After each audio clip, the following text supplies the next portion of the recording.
certeza que você vê muito casos, porque você trata isso, né? Exato. Mas não é uma maioria. E eu acho que o Muzi deve ver o outro lado também, porque os atletas, tem muita gente que quer ser atleta ou que tá tentando fazer dieta para ganhar massa, para emagrecer e tal.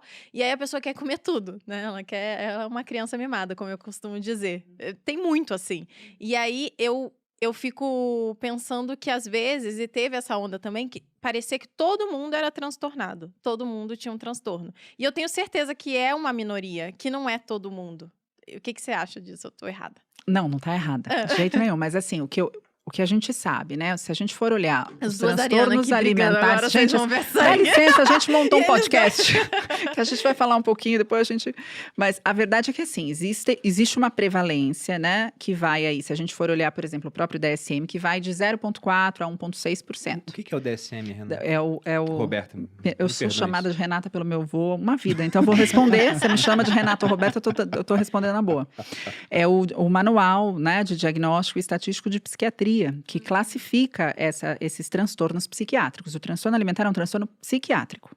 Né? Então, começa por aí. Não é simplesmente uma forma de comer diferente, é um transtorno psiquiátrico, tem características extremamente específicas, tem predisponentes bem específicos, tem uma questão genética envolvida muito forte, né? De transtornos psiquiátricos de forma geral, não necessariamente alguém que tem um familiar próximo com transtorno alimentar, mas sim com transtorno psiquiátrico pode ter uma chance, um risco maior, né? Tanto que minha anamnese sempre tem, você tem algum parente próximo, né? Pai, mãe, avós com transtornos psiquiátricos, principalmente quando a pessoa tem uma sistematização muito severa com a alimentação.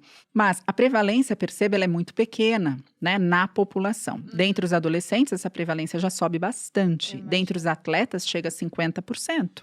Nossa. Né? E o comer transtornado não tem uma baixa prevalência. E em ato contínuo, ele pode se transformar numa patologia, como um transtorno alimentar. Então, é essa a questão. O comer transtornado hoje, ele faz parte de aproximadamente, eu falo que é minha tese, né, minha monografia de mestrado. Que legal, eu estudei sabia. comer transtornado, descontrole alimentar, restrição cognitiva. A restrição cognitiva, isso eu posso, isso eu não posso, isso pode...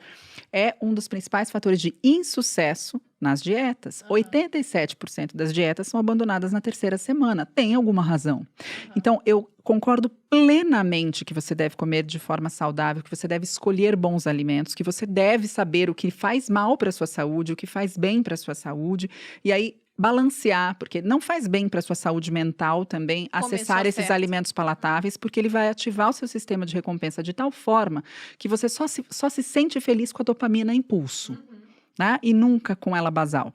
Então, tem tudo isso, percebe? Eu concordo 100% com você. A única questão é a forma como a alimentação foi tratada na mídia social, ultimamente, por muitos não nutricionistas, mais adoeceu a forma que as pessoas comem do que ajudou as pessoas a terem boas escolhas. Porque é difícil você falar com uma população que mais de 70% não tem graduação. Mais de 80% não tem condição financeira de pagar uma nutricionista e dizer... Você fala A e a pessoa entende E esse B, é o C. grande problema.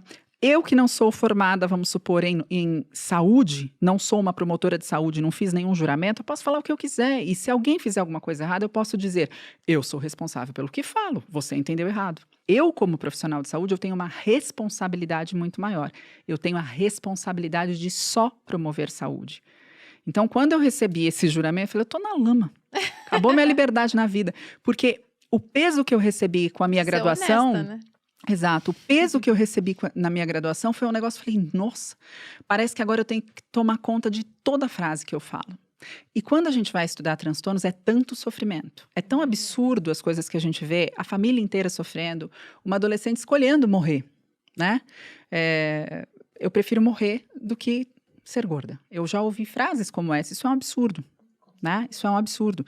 E aí, quando você lida com isso, eu falo, depois que eu me aprimorei em transtornos alimentares e eu recebo 7, 8, 9 pacientes nessas condições dentro do meu consultório, eu olho um post com um cachorrinho que de repente lambeu alguma coisa e falou, transtorno alimentar, isso aí vai incitar transtorno alimentar, porque você fica enviesada. Então, não tem como não dizer que as minhas falas aqui com relação à saúde não são enviesadas. Eu seria hipócrita falando um negócio desse. Eu sou completamente enviesada pelos pacientes que eu atendo e por todo o nível de sofrimento. Porque você vê muito disso, né? Exato. Mas sou nutricionista raiz e concordo com você.